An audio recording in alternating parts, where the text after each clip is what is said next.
Coming up on some real talk. And that's where I made the decision. I was like, okay, my voice is going to spark some kind of growth, some kind of change in somebody else. And I want that for them.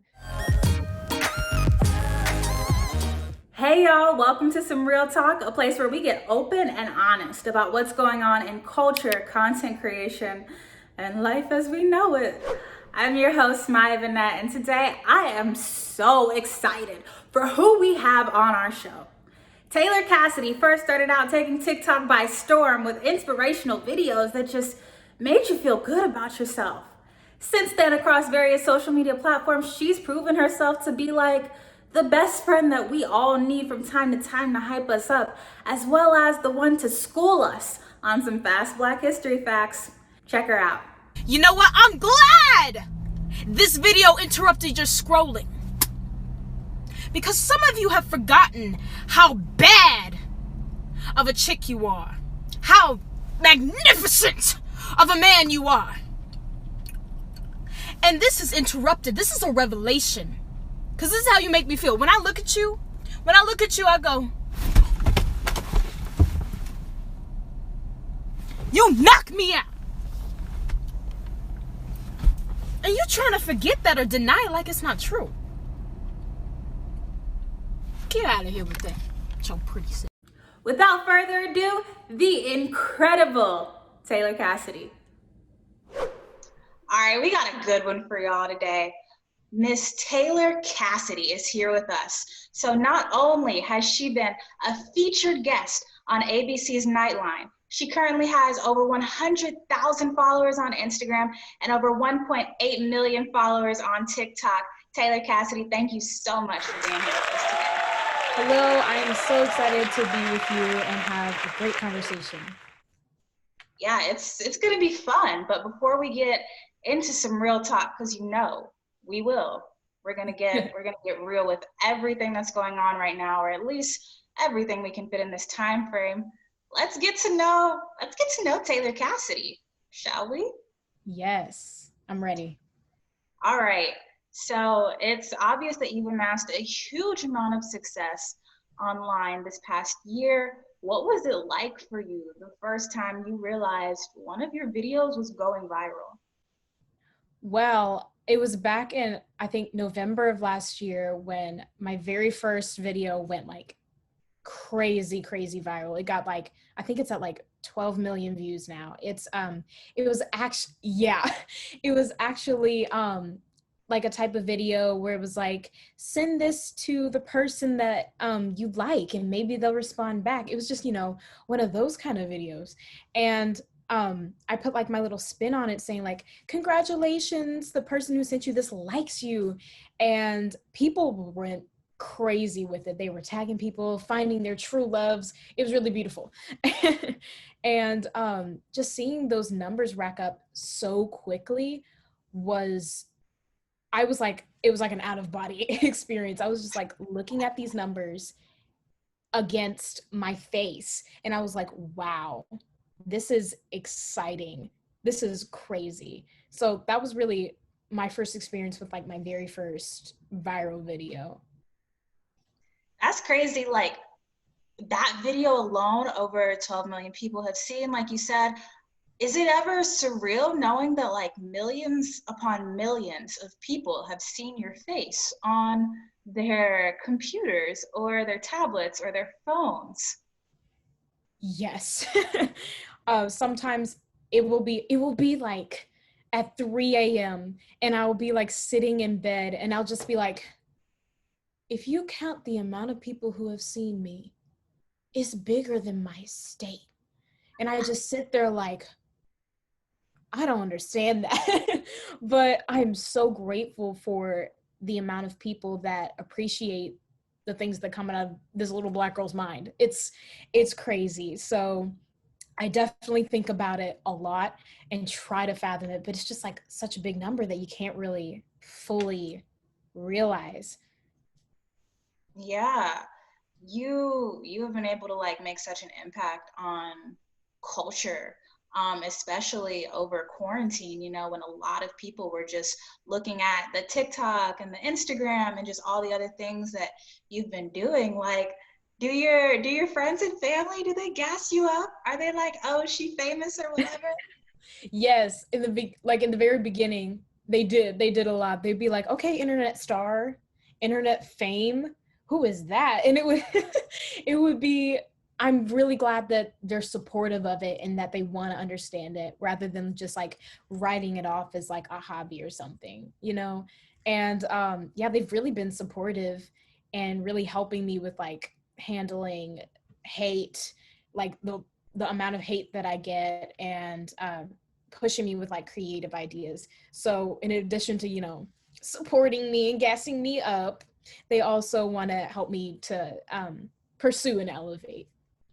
Yeah, and speaking of those creative ideas that you have, because I know you have a ton, you've said before that things really, you know, started to take off like consistently when you started to put out fast Black history facts on TikTok. And since then, you've done so much more to raise awareness to like Black history and the things that are going on in the Black community, as well as, you know, America right now. After having created so much content that so many people have found meaningful, how do you keep finding the inspiration to just create more and more of these videos? I see it this way. As long as we are moving forward in like time and like history, there's always going to be some part of history that hasn't been discovered yet or hasn't been taught yet, or taught in a different way to where it actually, you know, seems interesting. So it will literally be me like reading a book, and I'll find like a fact about a certain, I don't know, like a certain hat or something, and I'll be like, I wonder if a Black person created a certain hat or invented or designed a certain hat that we all wear today. And then I'll go and like research and then, you know, create a video on that. So really it's about being aware of the things around me and asking questions about questions about questions and then questions about those questions. So the inspiration is really everywhere, and it's just up to me to really capture those moments of revelation. I think it's so beautiful what you just said. You highlighted not only the importance of asking questions, but of then sharing the answers to those questions with others. You do a lot of that in your content creation and in your videos. You also really do bring people together and make them feel good about themselves.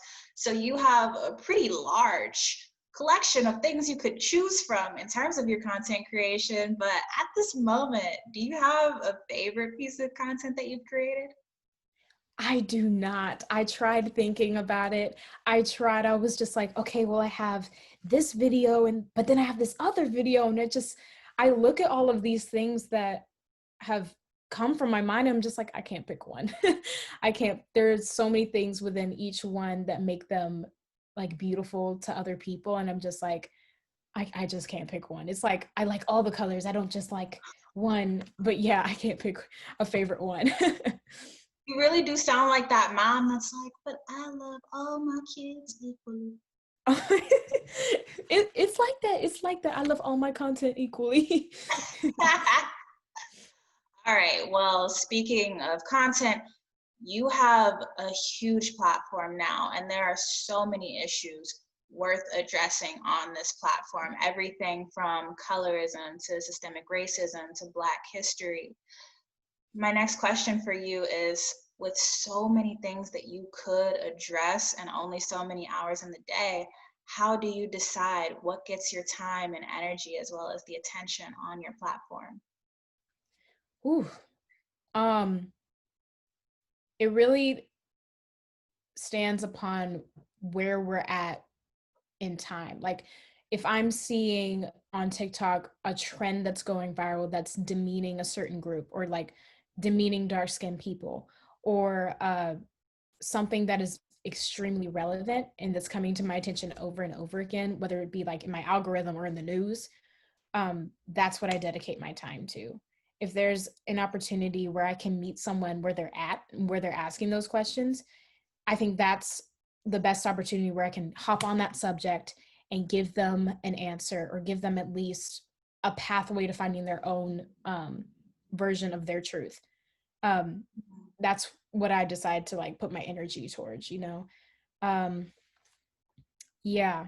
Also, in my comments, a lot of people ask so many questions about Black history, Black culture, and a lot of times I take from those questions. So really, it's answering the questions that my audience has. I love how you really have, made it such a back and forth process. I've seen those videos where you're addressing comments, whether it does have to do with, like a larger issue in American society right now, or whether it's just like, why do you look so much like your sister? Um, you really have become very interactive with the people who really look to your content for, guidance, and like you said, finding what is their truth, or their opinion on the subject matter.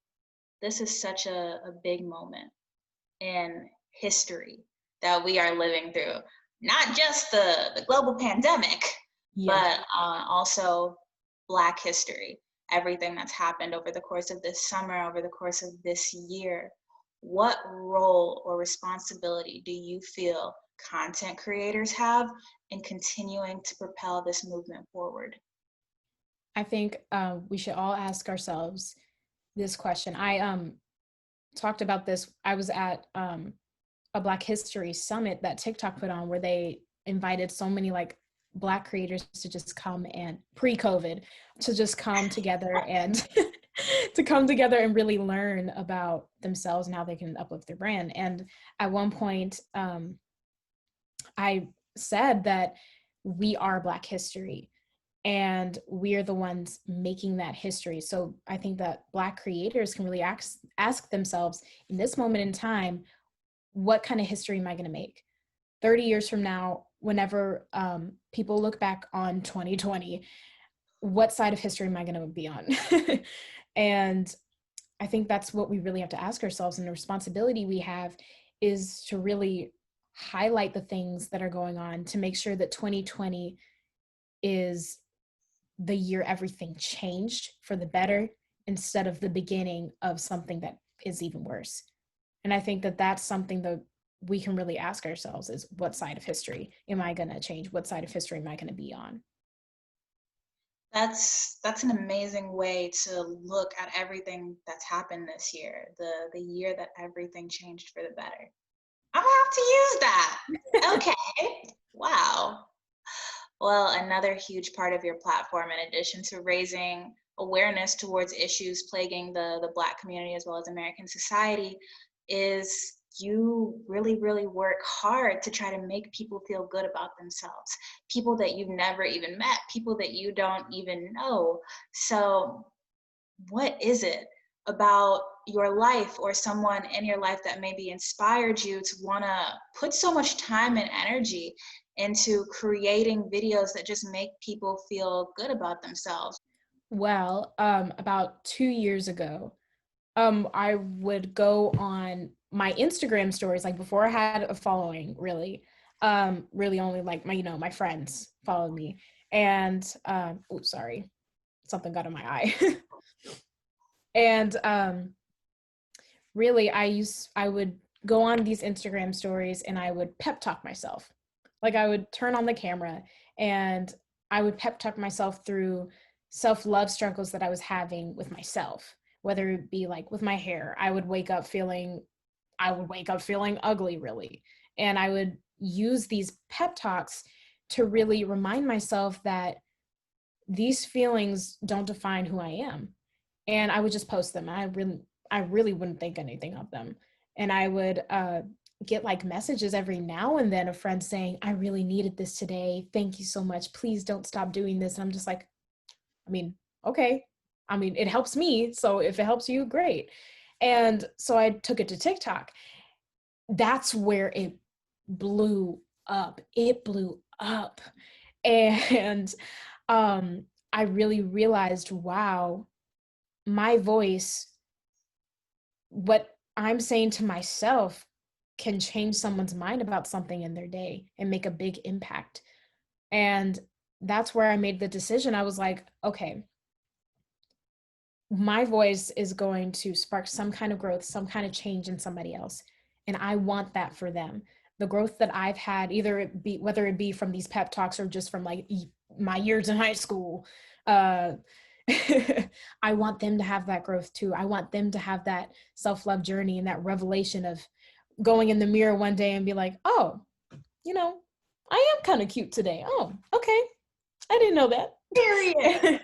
And I want them to have that because it's so free having that confidence in yourself, and not only confidence in, just how you look, but confidence knowing that no matter what you say about yourself or what somebody else says about you, it doesn't change the fact that you are made beautiful and that you are beautiful. And I want everyone to feel that way. So that's why I keep doing it. Oh my God, you're hyping me up. Like, I want to give myself a hug. I want to give you a hug in a non-COVID world, of course. You're only 17 and you've already accomplished so much. What's next? Where do you want to go from here? I definitely want to keep going with my content, Black history, Black culture, but I think the priority right now is finishing high school. I'm in my senior year. I want to finish that, and I want to keep going with teaching people Black history, Black culture in a revolutionary way. You are just that. You are a revolutionary. Everybody, you can follow her on Instagram and TikTok at Taylor Cassidy J. You can also follow her on Twitter at Tay Cassidy J. And she has a YouTube channel, Taylor Cassidy. Taylor Cassidy, thank you so much for being here. But before you leave us, what message do you want to leave TikTok or your followers or just anyone watching this video with? I want to leave you with this. If you have a dream that you don't think is going to happen or that you really don't believe could happen for you, change that right now because it can happen for you. And if you believe in the dream and believe that there is a way that you can get there, you will. It's all about mindset. And I know and I believe that whatever plan that you have and whatever goal that you have, you will get there. You will. And believe in yourself and don't doubt, and you will get there. Yes, you will get there. And Taylor Cassidy, I thank you so much for being here. Have a great day. Thank you for being with us on Small Talk. Thank you so much for having me. So much fun. All right, bye. Bye. All right, in case y'all couldn't tell, I had so much fun talking with Taylor Cassidy today. Taylor Cassidy, thank you so much for coming on Some Real Talk. And everybody out there, thank you so much for watching. If you have any questions or comments on what me and Taylor Cassidy talked about today, drop them in the comment section below, as well as if you have any suggestions as to who should be the next guest on Some Real Talk, I'd love to read in the comments. Until then, keep it real, and thank you so much for watching.